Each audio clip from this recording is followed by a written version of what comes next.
Se complicou, não. Acabou. Que isso, não? O Vasco está eliminado da Copa Sul-Americana.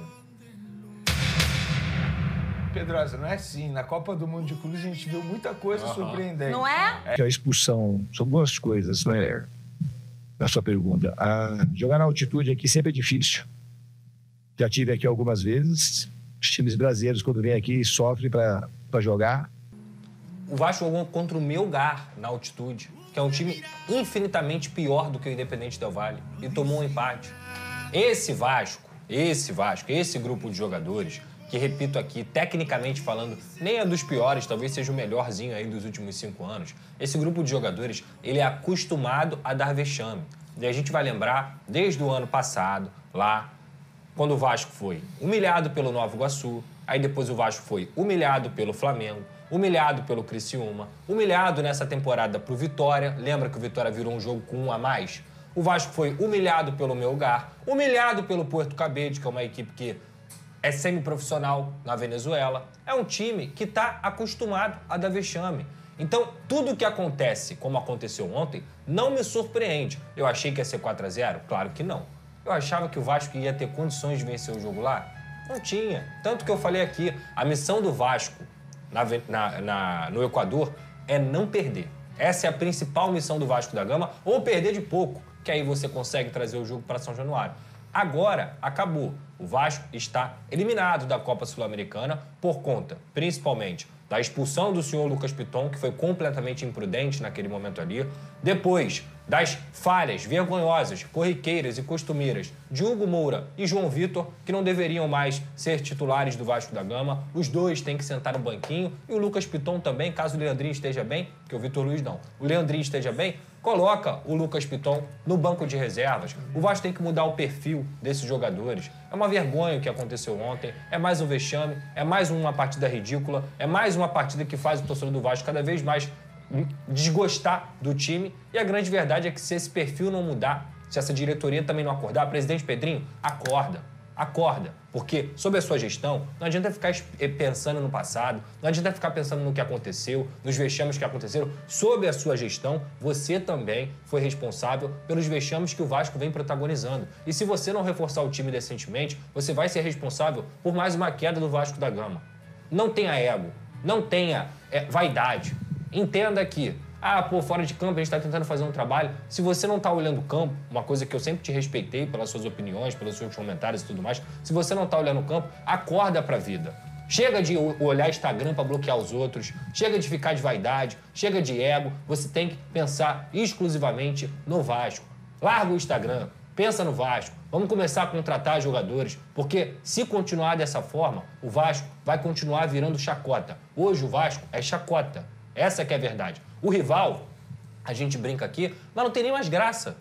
Tá perdendo a graça do rival zoar o Vasco. Isso aí só é pequeno ao time. Você tá minando gerações e gerações de novos vascaínos. A criança que tem 5, que tem 10, que tem 15 anos, ela vai pro colégio hoje e ela vai ser zoada, ela vai ser humilhada. É isso que tá acontecendo. Aí sabe o que ela vai fazer? Eu quero ser Vasco, quero ficar sendo humilhado. Não vou ser isso, não. O cara que é conhecido por ser vascão lá dentro do seu trabalho e tudo mais, ele vai ser humilhado. Porque é isso que o Vasco se tornou. E não adianta ficar pensando só no que aconteceu no passado. É agora.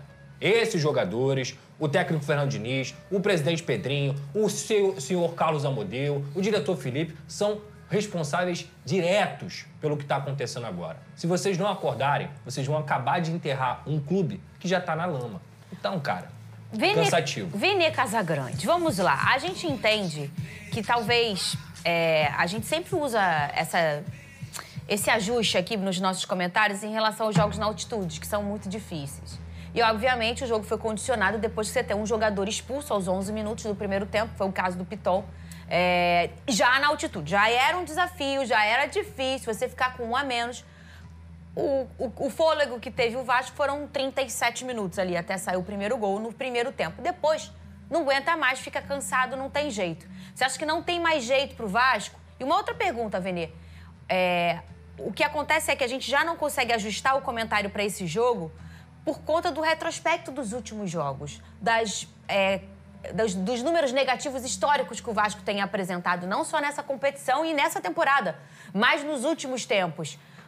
O Vasco precisa, talvez, já botar o seu trem para a SAF de uma forma mais veloz possível. Você concorda comigo, o Vene Casagrande? Vamos lá. Sobre a primeira pergunta, se ainda dá para o Vasco da Gama, é uma situação extremamente delicada. Sim. Seria assim, você sonhar muito alto, ver o Vasco da Gama conseguir vencer o Independente Del Valle, mesmo atuando em São Januário, que é a sua principal força, a gente brinca aqui, mas jogar contra o Vasco em São Januário é uma tarefa extremamente difícil. Mas hoje eu não consigo ver o Vasco revertendo esse placar e conseguindo a classificação.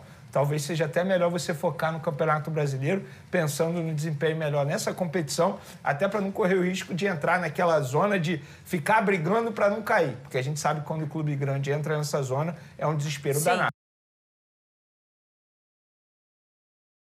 Sua segunda pergunta, eu acho que tem que acelerar logo, porque a situação financeira do Vasco da Gama não permite, por exemplo, a cobrança do Pedrosa aqui para fazer grandes contratações. Tanto é que o Vasco não consegue fazer contratação. E até de informação que eu tenho, conversando com empresários, que o Vasco não quer pagar para contratar jogador. Quer jogador por empréstimo ou até mesmo livre no mercado, que foi o caso do Thiago Mendes. Uma prática muito comum ultimamente no futebol, mas para chegar num patamar mais clubes elevado... que não podem fazer investimento, que é o caso do Vasco da Gama. Ou seja, dificulta ainda mais a tarefa dos dirigentes, que já não fazem um bom trabalho a longo prazo. Isso não tira a culpa deles, porque eles contrataram muito mal ultimamente.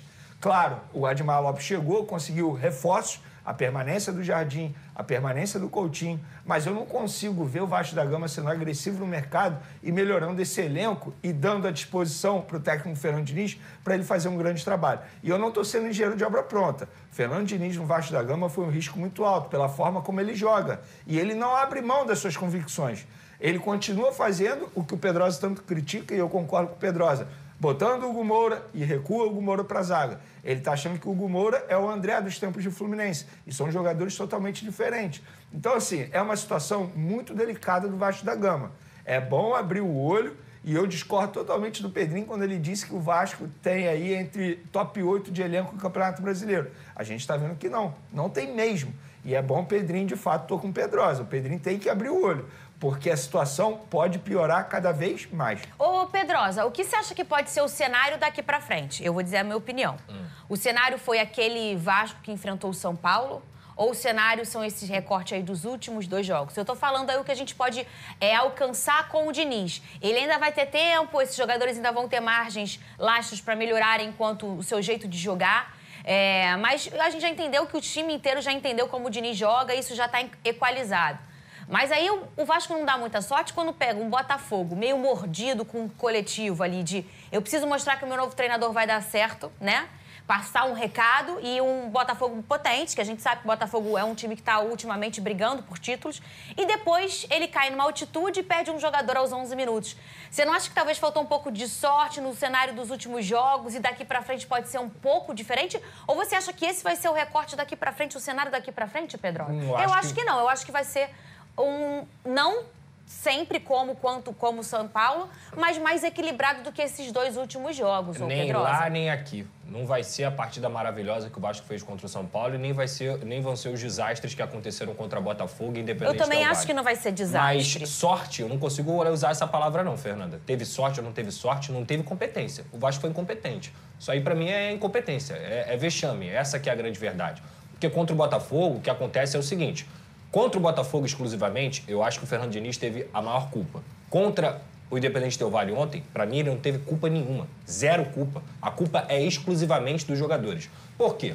Ele monta um plano de jogo, e até de forma surpreendente, porque ele testou várias formações, e ele decide isso ontem, GB como titular. Ele coloca um garoto ao lado do Verratti, lá na altitude. Ele testou, por exemplo, 3 zagueiros com o Lemos. Ele testou Jair, Paulinho ou o Matheus Carvalho como terceiro volante. Ele testou outros jogadores naquela posição ali do Felipe Coutinho. Mas ele resolve entrar com o GB. E até os primeiros 10 minutos, o Vasco estava fazendo um jogo ok. Um jogo equilibrado, estava até finalizando mais. E o Ryan e o Nuno ali no meio campo. Isso, ali, né? O Ryan na direita aberto, e o Nuno aqui na isso. esquerda.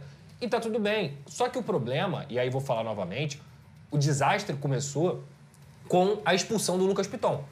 É lógico, porque você tá com um a mais, no caso do Independente Del Valle, tá jogando em casa, tá jogando na altitude, iria forçar a bola aérea, e o Vasco, repito, é uma equipe fraca fisicamente. E quando eu digo isso, não é preparação, é intensidade. O perfil desses jogadores não é um perfil de jogadores intensos. É um perfil de jogadores que são lentos, que jogam até com a bola no pé, mas são lentos. Então o Vasco resistiu durante 35, 37 minutos. E aí vem tudo o que acontece durante o ano inteiro. Vocês vão se recordar quando estava o Carille aqui, que eu falei, gente, vocês só estão olhando o técnico. Olha como esse time falha individualmente. Olha como esse time é vergonhoso individualmente quando os jogadores eles falham tecnicamente e entregam gols para o adversário. Ontem o primeiro gol do Vasco sai, é que a gente não vai poder travar ali, mas sai de um momento que o Guaguá, que é o volante de 17 anos do Independente Del Valle, ele passa na cara do Hugo Moura. O Hugo Moura olha para ele e não acompanha. Quem cabeceia a bola? É o Guaguá. Aí o Léo Jardim no rebote.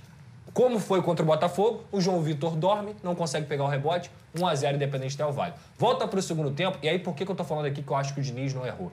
Eu faria a mesma substituição, tá? Eu seria um babaca. Você não tiraria o Verratti? Não, eu faria a mesma substituição no sentido de colocar o Lemos em campo para você conseguir recuar a equipe e segurar o resultado. Mas você tiraria o GB? Eu não tiraria o GB. Eu não tiraria o Verratti. Por conta da parte física. O GB é um jogador extremamente forte. E talvez foi escolhido por isso, né? Mas eu também não tiraria o Verratti. Você tiraria quem, então? Uma boa pergunta. Nuno? Talvez. Mas ele saiu no segundo tempo. Mas assim, essa foi a substituição no segundo tempo. O que ele fez? No primeiro tempo, ele tirou o GB e colocou o Vitor Luiz para fechar a primeira linha. Ok. Eu não colocaria o Vitor Luiz, tá? Eu colocaria o Lucas Freitas de lateral esquerdo e já entraria com o Lemos na zaga. Mas ok, seguiu, faz parte.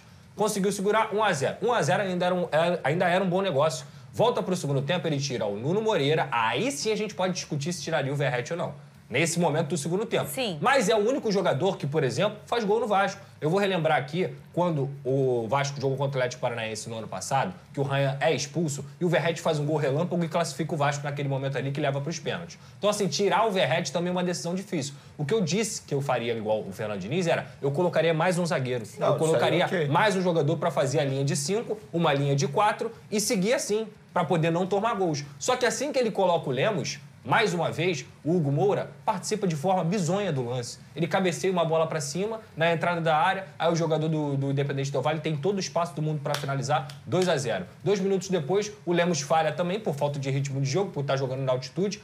Ele deixa o Spinelli, que eu comentei aqui, que é um atacante que é chato, que é um cara que mete o gol sozinho, o Spinelli vai lá e faz o terceiro. E depois vem o quarto. O João Vitor falha de uma forma bizonha no quarto. Bizonha. Ele cai no chão sozinho. É um negócio assustador, assim. E poderia ter sido o quinto, com a defesa de pênalti do Léo Jardim. Teve gol anulado. Teve tudo. Poderia ter sido uma goleada histórica que o Vasco tomaria. Talvez a maior goleada na história do Vasco em competições sul-americanas. Então, senhor João Vitor, senhor Hugo Moura, Lucas Piton, esses caras têm que pegar banco, Fernando. Se não pegar banco, se não mudar o perfil do time, esquece. Esquece, porque está contagiado. Repito, é um time acostumado a tomar e ter vexames na sua trajetória. E, obviamente, tem que contratar um ponta-direita, tem que contratar um meio-campo, tem que contratar um zagueiro, tem que contratar um volante com saúde, que o Thiago Mendes tem 33 anos e ninguém sabe se ele vai conseguir jogar ou não. Tem que contratar. E assim, não tem tanto dinheiro para investimento. Eu não estou falando de fazer investimento de 20 milhões de euros, de 10 milhões de euros, mas ser certeiro no mercado e quem sabe fazer um de 5, como fez com o Nuno Moreira de 3,5 e deu certo. Inclusive, sobre ser certeiro, me chama muita atenção a falta de minutagem do Garré. Porque é um jogador que no outro jogo, o Alex Teixeira entrou na frente dele. Sim. Estamos falando de um Alex Teixeira que não vive. Chegou a aquecer, mas o Alex entrou, O Alex Teixeira não vive um bom momento com a camisa do Vasco há muito tempo e entrou na frente dele. E para esse jogo, eu até imaginava que o Garré pudesse ser opção. A gente debateu aqui, né? Ele colocou o GB e nada contra o GB. Você até escolheu o Garré, não foi? Eu escolhi. E o Pedrosa também, né? Não, eu escolhi 3 volantes. 3 volantes. Dentro do que se esperava de substitutos entre Alex Teixeira e Garré, eu iria de Garré. Sim. E assim, o Garré, ele investiu alto, o Vasco investiu alto para contratar esse jogador. Isso que me chama a atenção. Por que o Diniz não dá tanta minutagem para ele? Agora, o trabalho que tem que aparecer agora, além do choque de realidade nessa diretoria, que tem que acordar para a vida, é do Adimar Lopes. Que ele foi contratado como um cara que é scout, que é olheiro, que tem um amplo e vasto conhecimento de mercado. A responsabilidade está com ele. O Vasco tem que fazer os investimentos, Fernanda. Mesmo que seja para esticar um pouco a corda, mesmo que seja para endividar um pouco um clube. Sabe por quê? É muito mais caro cair. Porque o Vasco talvez almeja na temporada, essa era a grande esperança do Vasco, né? Se debruçava nessa competição. Sim. Mas ainda tem aí você ter uma colocação bacana no Campeonato Brasileiro, sobretudo não cair. Você consegue, sim, hoje, com toda a tecnologia que tem de números, de scouts, de tudo, você olhar o mercado, se debruçar no mercado e trazer contratações que sejam mais baratas. Eu vou trazer aqui o outro lado da moeda. Não. o que o Vasco pode oferecer para um jogador topar hoje o projeto do Vasco da Gama? De verdade, assim. Mas a gente está falando de um jogador que não tem tanta vitrine. A vitrine do Vasco é poderosíssima. Mas, quantas vezes o próprio Vasco, o próprio Botafogo, Fernanda, 17, por exemplo... Qual é a vitrine que atualmente o Vasco dá para um jogador ganhar destaque no cenário? Por exemplo, eu te dou um exemplo. Vai ser eliminado da Sul-Americana. Lucas Piton. Não, mas é diferente. O que o Vasco vai oferecer para esse jogador para ele aceitar esse projeto? Eu entendo isso, concordo. Mas assim, eu tô falando de peças em clubes em que ele não tem vitrine nenhuma. Eu concordo que precisa de reforço e a gente está falando isso aqui. Sim. Mas esse time aí do Vasco não é para brigar para cair, não. De verdade. Não. Olhando os demais adversários, se ele for melhor treinado, é um time que não briga para não cair. Esse é o ponto, é meio de tabela. Mas aí você tem que tirar algumas laranjas podres que estão ali.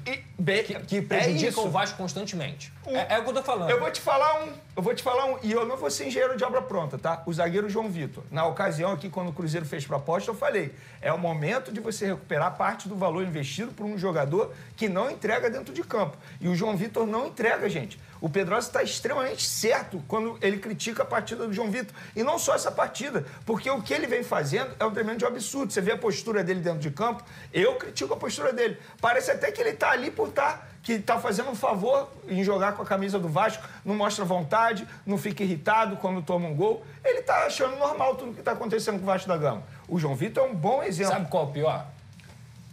Parece que esse time é de pobrezinho. E não é. Não. É uma folha salarial de 15 milhões de reais. É isso. O João Vitor, sabe quanto o João Vitor ganha? Gente, o João Vitor custou... 900 mil reais. Quanto que o João Vitor custou? Me lembra aí. Quase 40 milhões de reais para os cofres do Vasco. É isso. Parece é o preço do Léo Ortiz. Parece que é um time assim, meu Deus, o Vasco é pobrezinho, Mas não tem vocês nada. concordam comigo que no mercado do sul-americano existem jogadores que vão querer vestir a camisa do Vasco, claro, com certeza, que tem números bons, lógico. mas eles precisam só da vitrine e vão querer chegar no Vasco. O Vasco é gigante. Talvez para um cara que já tenha uma vitrine, ele não vai querer ser emprestado. E eu entendo, o cenário não vai ser positivo. Mas vai ter um moleque lá do Independente Del Valle, vai ter um cara do Melgar que é bom. Eu prefiro, ao invés de você contratar um jogador que tenha poucas chances de dar certo, investe na base. O cara da base, ele quer chamar muito mais atenção. O Leandrinho tem que jogar, o Zucarelho tem que jogar. Por que o Alex Teixeira é relacionado e o Zucarelho não? Por que o Luiz Gustavo Qual foi o melhor momento do Vasco? No ano passado? No ano passado. Com a base. É isso que eu tô Outra falando. coisa, olhar pra esse time e achar que ele é ruim, realmente eu concordo com você, Vini, não é ruim, mas tem que mudar perfil. Se não mudar perfil, esquece. O futebol hoje não te permite mais não ter saúde. E esse time do Vasco não tem saúde. Eu tô falando hoje sobre característica de time. Então bota a vacina. As grandes defesas salvaram o goleiro Léo Jardim da péssima atuação coletiva do Vasco em Quito. O jogador recebeu uma enxurrada de finalizações contra seu gol. Foi vazado por 4 vezes, mas defendeu 6 finalizações, incluindo um pênalti.